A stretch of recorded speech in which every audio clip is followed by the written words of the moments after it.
I'm live here with my Wrestling Observer review. It just came out hours ago, so I'm going to go through it. There's one thing I wanted to mention, though, regarding WWE news. It was reported a while ago that in late September, Rick Titan, who was the fake Razor Ramon, passed away. I've heard through numerous credible sources that it looks like that was likely a suicide. Also, in relation to the Wrestling Observer, I'm not going to go through all the Saudi Arabia stuff because I've covered that in 2 or 3 other videos. The WWE has strong ties to Saudi Arabia, so I'm not going to really go back into old news. I've had a lot of hate mail from Islamic people over talking about some of the facts regarding the human rights situations in Saudi Arabia. So in other news regarding WWE, Raw, of course, got a 1.8 rating this past week, averaged 2,134,000 viewers, which was the 4th lowest non-holiday number Raw had in its history. So pretty bad number. In the AEW versus WWE war, as I reported on in an individual video, there was only a 9,000 difference this week, but AEW still won, even with Raw having AJ Styles and other main rosters on the show. AEW had 822,000 viewers, while Raw had 813,000 viewers. AEW had a 0.35 rating, where Raw had a 0.30 rating. Total Divas drew its lowest number ever on November 5th, 191,000 viewers. The debut of the WWE Backstage show on FS1, also on November 5th, at its regular time slot, had a 0.05 rating, so not even a 1 rating, and 49,000 viewers. Okay.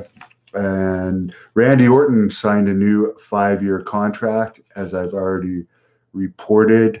He had teased that he was going to go to AEW, but that was probably during his negotiations.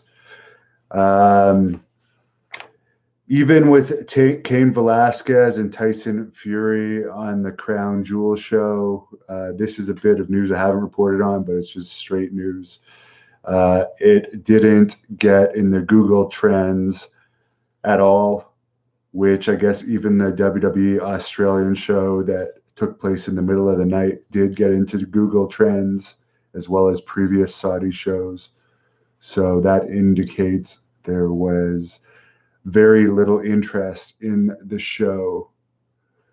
Shemanix. Okay, here's some interesting information from Shemanix, who's up at 1:26 in the morning here. Jerry Ballstick canceled Oaklamania just days before the event.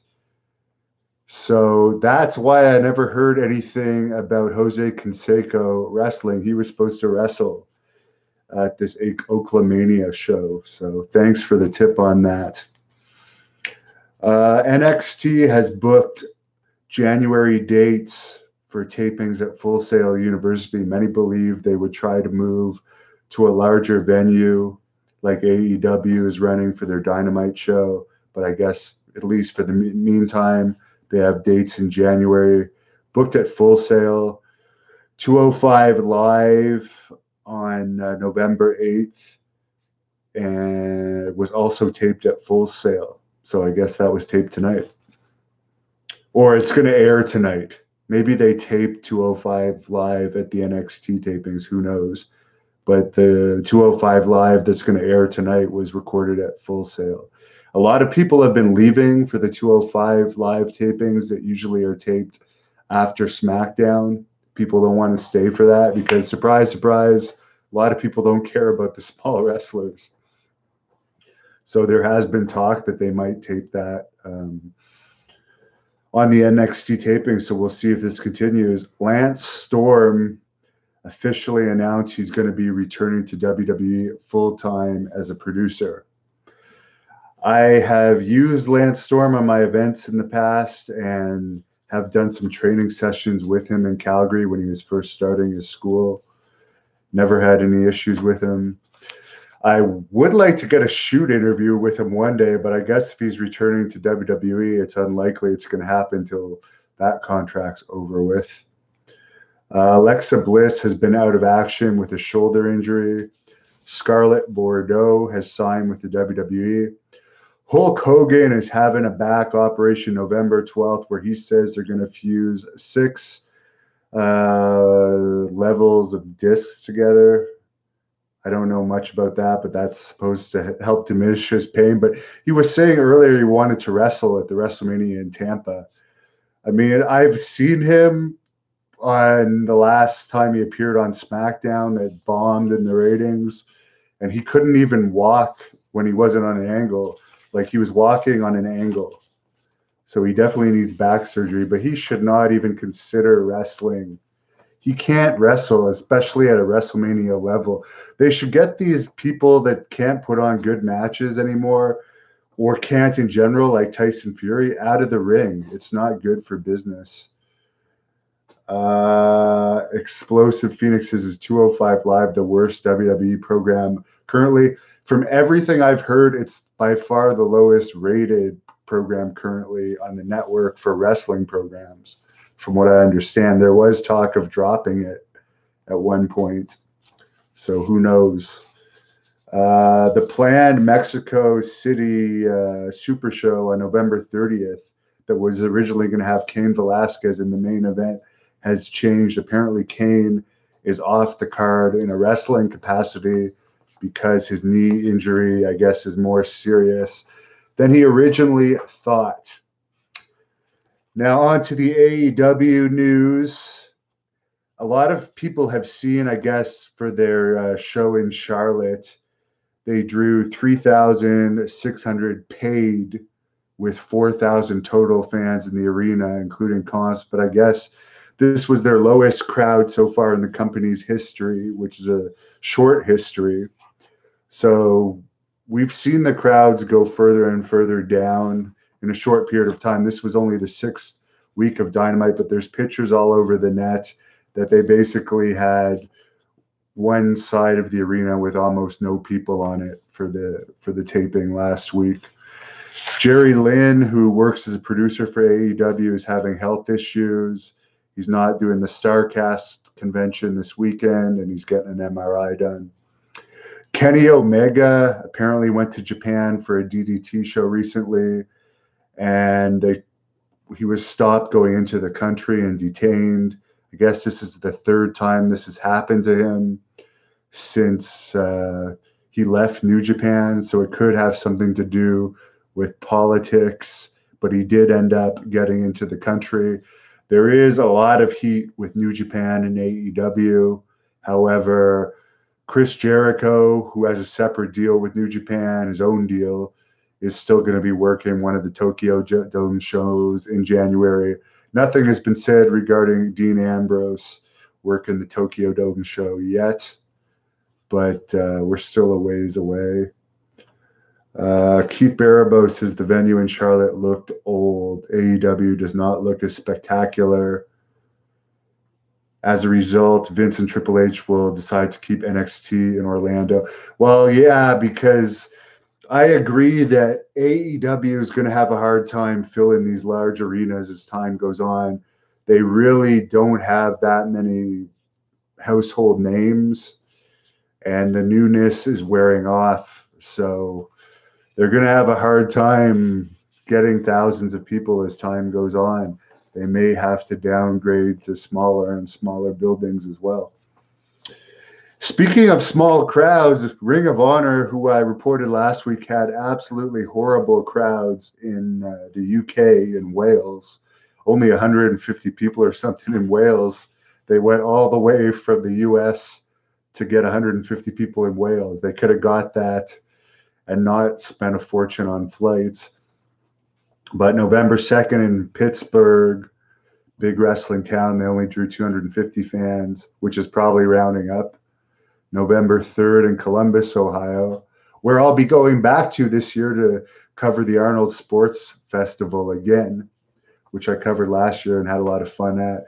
Drew 300 fans. So Ring of Honor is really drawing. Actually, the last Great North Wrestling event, we had 350 fans. So we outdrew Ring of Honor on a budget that involves basically my pocketbook, one person, and hardly a massive company like Ring of Honor, Sinclair Broadcasting. And we outdrew the crowds that they had with their big budget. Adam Birch, who's also known as Joey Mercury in WWE, was fired and quit while in Europe last week, has been tweeting some negative stuff about Ring of Honor. He claimed that they provide an unsafe work environment for talent, lack of security, no medical staff, and criticized them for having no women on the creative team. I mean, this is all his opinion. I don't know much about Ring of Honor, so I'm neutral for Ring of Honor. Other than PCO apparently asked a few months ago if they were interested, like not a few months ago, but maybe 4 or 5 months ago, if Ring of Honor was interested in Hannibal. And apparently they said they'd rather bring in guys from their wrestling school than me. So that's a shitty thing to do, man. That's all I have to say. With the social media following I have and the experience I have, to say you'd rather have wrestling school students than me, man, that shows you the mentality of the people in charge there.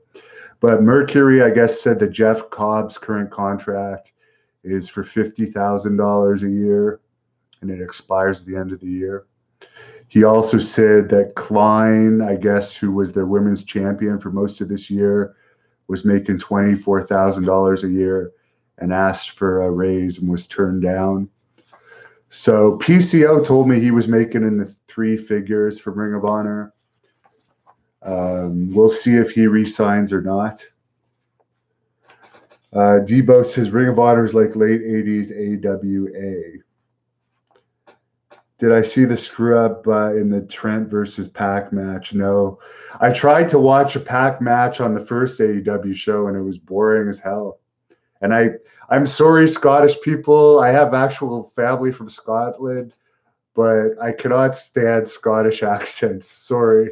I've just got heat with all the Scottish people, but for that reason is another reason I'm not interested in Pac. If he is even from Scotland, maybe he has a weird dialect of just a UK accent. Who knows? In MLW news, the pay-per-view show that they had last weekend, no numbers on that, but somebody hand counted the fans that were in attendance for the pay-per-view. Apparently there was 700 people, which is a lot more than most Impact pay-per-views get. They are now working with AAA instead of the Crash in MLW. That's it for wrestling news. I'll answer some of your wrestling questions after I read the UFC news, and it's pretty short. They had their 500th show last weekend at Madison Square Garden, where Nate Diaz was defeated. The guy's name, George Masvidal, beat him by referee stoppage due to a deep cut. Apparently that referee had death threats and a lot of threats, but I saw the cut. It was a deep cut. And like that referee, that's a major show. Donald Trump was at the show. The Rock was at the show. If you don't stop a match and this really serious injury occurs, like, you'd be in huge trouble as a doctor. So I believe that the doctor made the right call there. It looked like a pretty deep cut if you look at the pictures of the cut. Now, here's something interesting. WWE recently announced that their show that they had Steve Austin on at Madison Square Garden was a sellout with like 10,500 fans, according to The Observer. And then they drew the worst crowd ever in the history of their TV tapings in Madison Square Garden the next night. But the UFC show at Madison Square Garden drew 20,143 fans. So in Billy Graham's day, he was selling it out with 22 or 23,000, but now, like with entrance setups and stuff, I can believe that 20,143 fans is a pretty legitimate sellout. And the gate was 6,575,996. Okay, so it was the second highest attendance and gate in Madison Square Garden history. The highest was the Conor McGregor fight in 2015. So they have squeezed more people in there before for Conor McGregor. Dana White has said that there's nothing set in stone for McGregor fighting again in January. He also said that he's in talks with Alexander Gustafsson about coming out of retirement. In Bellator news, they announced a second show in Honolulu, December 20th. It's going to air on Paramount as a salute to the Troop show. Josh Barnett is going to make his Bellator debut against Ronnie Marks in the main event of this show. And for all you MMA fans, as I've said before on here, I now have a deal with MMA Power Hour. They do interviews with UFC stars and other people involved in MMA and talk about the MMA news. Their weekly show, which goes from an hour and a half to 2 hours, is also going to be on the Hannibal TV now. We have a lot of MMA fans on this channel. So speaking of MMA, I did do a commentary video, and I see some of you are asking about it in the comments about this Ken Shamrock thing where he did the stupid dick spot with Joey Ryan and even took a bump from Joey Ryan's dick. And my problem with it was, as a guy who respects UFC Hall of Famers and MMA fighters, number one, to treat him that way. They couldn't come up with a better angle than that for a legend like that. That's the best you can do with them. For him to say yes, Dan Severn would not have said yes to that. Don Fry, who was also a wrestler, would not have said yes to that. I can't see Mark Coleman of saying yes to that. But then also as a wrestler, I don't think it should be in a wrestler's job description to have to grab somebody in the dick or vagina or be grabbed in the dick or vagina. I don't think that's appropriate. Wrestlers are not porn stars. And if enough people are doing it, I mean, I saw a Twitter clip from Impact, I believe it was Bound for Glory, 5 guys grabbing each other's dicks. If it becomes a common thing and then you say no to it if you're asked, then you get heat on you for saying no to either grabbing someone's dick or getting your dick grabbed. That's a bad precedent. And man, that does not turn, when parents see that, they don't want to bring their kids to wrestling. And that's not appropriate for kids to watch. I wouldn't even want my kid doing that. Then what? They go and they do that in the fucking schoolyard and they get in trouble? Because when I was a kid, you used to do wrestling in the schoolyard at lunch. It's just bullshit. And the people that run Impact they suck. Don Callis, when he was promoting in Winnipeg, he had a company called No Holds Barred Wrestling that I don't even believe lasted a year. It was a failure. This guy's a horrible booker. And Dave Meltzer said Bound for Glory was the worst booked show of the Don Callis regime. So he's only getting worse. And let me go through some of these questions. Capril 82 says, for Joey Ryan, yeah, it's creepy shit. C4P 420 says the worst part is clips like that go viral and non-wrestling fans on social media see it and they think that's pro wrestling. Yeah, and then they might watch that clip, but it doesn't make them want to watch wrestling. That just makes it like, oh yeah, wrestling's fake and stupid. Ha ha ha. That does not make new fans, and we are not in a boom here. You can see the attendance. We're in a content boom. That's the only boom we're in right now. It is not, wrestling is not in a cool phase right now. There was no WWE house shows last week. So wrestling needs to go back. Like, I hope wrestling can be saved, but they need to do like the Stampede wrestling, hard hitting style of wrestling, and have real men as wrestlers, intimidating people that you would not want to fight if you saw them on the street. Larger than life characters. Yes, you can have some small guys, but like AEW's overdoing it. That's why we're seeing their crowds decline. Did I catch Cody's promo? No, Chris Heyman says, but I heard it was good. And I'm not an AEW hater. I'm happy that they're still beaten in NXT in the ratings. There needs to be competition, but I hope that they go beyond these small guys and the style of wrestling where they're taking power bombs from the top rope and these crazy moves and kicking out when they look like average people. They don't even look superhuman. So how are they kicking out of these superhuman moves?